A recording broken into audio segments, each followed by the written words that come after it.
Y learn C first over Python programming language.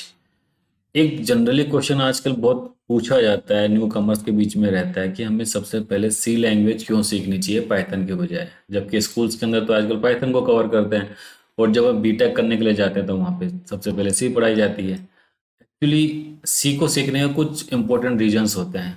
सी एक middle level language है। Language computer programming की जब बात करें, तीन तरह के लेवल पे लैंग्वेज होती है: लो लेवल, मिडिल लेवल और हाई लेवल। हाई लेवल जो हम लोग इजीली समझ सकते हैं, लो लेवल जो कंप्यूटर इजीली समझ सकता है, मिडिल लेवल वो है जो दोनों के बीच के गैप को मेंटेन कर देता है।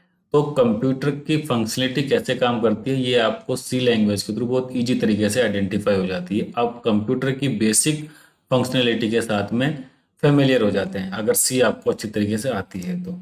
फ्यू लाइब्रेरीज जैसे कि आज पाइथन है, जावा है, सी शार्प है, इन सब लैंग्वेजेस के अंदर बहुत सारी लाइब्रेरीज अवेलेबल है। तो आपको क्या होता है, लेस कोड लिखना पड़ता है। बहुत अच्छे अच्छे मतलब कॉम्प्लेक्स प्रॉब्लम्स को सोल्व करने के लिए भी आपको बहुत छोटे से कोड के अंदर आपको काम हो जाएगा। तो ये उनकी लैंग्वेज की अच्छी बात है। बट उन कॉम्प्लेक्स प्रॉब्लम्स को आपने कैसे सोल्व करा, आपको नहीं पता।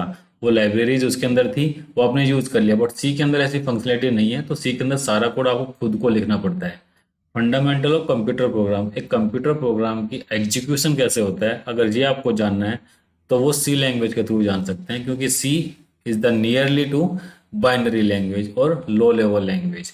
मिनिमल डिस्ट्रैक्शन, आपके पास में चूंकि लिखने के लिए बहुत सारा कोड होता है, आपके पास में लाइब्रेरीज अवेलेबल नहीं है, तो आपको ज़्यादा कुछ ध्यान रखने की जरूरत नहीं है। आपको केवल दो चीज़ें ध्यान में रखनी है कि आपको सी के जो कंसेप्ट है वो क्लियर होने चाहिए, और आपके खुद की नॉलेज होनी चाहिए कि मैथमेटिकल, लॉजिकल, ये सारी अपने आप को अपने स्किल्स इंप्रूव करनी पड़ती है अगर सी के अंदर आपको अच्छा प्रोग्राम बनाना है तो आपकी ओवरऑल ग्रोथ हो जाती है, ओवरऑल स्किल्स आपकी इंप्रूव हो जाती है। एम्बेडेड प्रोग्रामिंग, सी लैंग्वेज का मोस्टली जितने भी आप आजकल स्मार्ट डिवाइस देखते हैं, ये रोबोटिक्स देखते हैं, उनके अंदर मैक्सिमम जगह पे कोड जो करा जाता है वो सी लैंग्वेज के अंदर ही लिखा जाता है।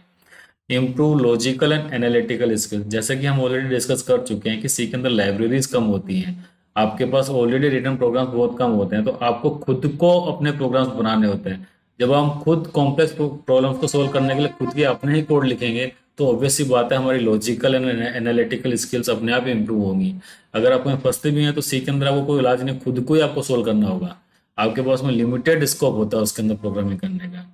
Mother of many high level language, हम जब बात करते हैं सी प्लस प्लस, जावा, सी शार्प, इस तरह के लैंग्वेज, इन सब लैंग्वेजेस को कहीं ना कहीं सी के साथ में टच होता है, या फिर इनके जो कंपाइलर्स हैं या जो इन प्रोग्रामिंग्स को डिजाइन करा है वो सी के बेस के ऊपर ही डिजाइन करा गया। सी के एडवांस वर्जन कह लो इनको, या सी का यूज करके ही ये लैंग्वेजेस बनाई गई हैं। इसलिए सी लैंग्वेज एक न्यू कमर को बहुत पहले सीखनी चाहिए, सबसे पहले सीखना है। दूसरी बात, अगर आपने पहले कोई हाई लेवल लैंग्वेज प्रोग्राम सीख ली तो आपके लिए सी लैंग्वेज सीखना बहुत मुश्किल हो। जैसे आपने पाइथन सीख लिया, सी शार्प सीख ली या जावा सीख ली, तो उसके बाद में आपको सी सीखना बहुत मुश्किल हो जाएगा, क्योंकि वो बहुत हाई लेवल पे है, वो बहुत आपको इजीली समझ में आती है। बट सी को समझना, अगर आपने सी समझी है तो बिल्कुल ये मान लीजिए जैसे छोटे बच्चों को हम चलना सिखाते हैं वो सी है, लेकिन दौड़ना आ रहा है तो वो सब पाइथन और हाई लेवल की लैंग्वेजेज हो गई हैं। तो इस तरीके से सी सीखना बहुत जरूरी होता है पहले, अगर आपको बेसिक सिंटेक्स जानना है तो।